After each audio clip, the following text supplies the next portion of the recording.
विस्फोरण में दादन श्रमिकों मृत्यु घटना रे पुलिस जन को गिरफ्त कर कोर्ट चालान करिछि।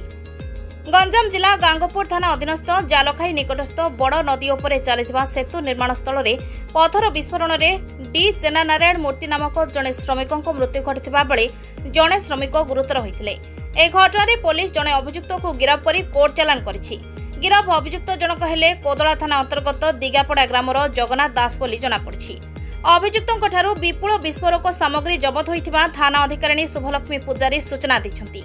सूचना अनुसार आंध्र प्रदेश आंबेडकर कोनसीमा जिला अधीन चलाबेरु गोला बिल्लीर डी चेना नारायण मूर्ति गत किछि मास हेब जालखाई ठारे चलिथिबा सेतु निर्माण कार्य नियोजित थिले। सबुदिन भली से सेतु निर्माण काम करुवा समय नदी रे थिबा पत्थर विस्फोरण घटिथिला।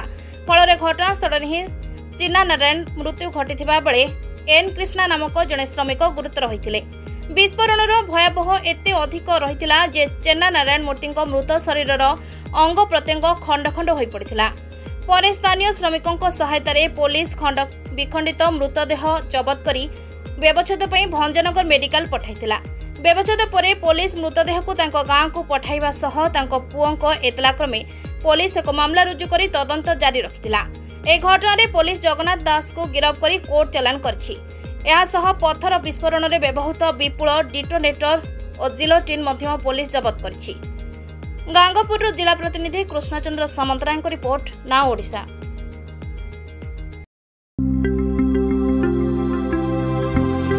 लेटेस्ट न्यूज अपडेट पाई www.nowodisha.com को लॉगिन करंतु।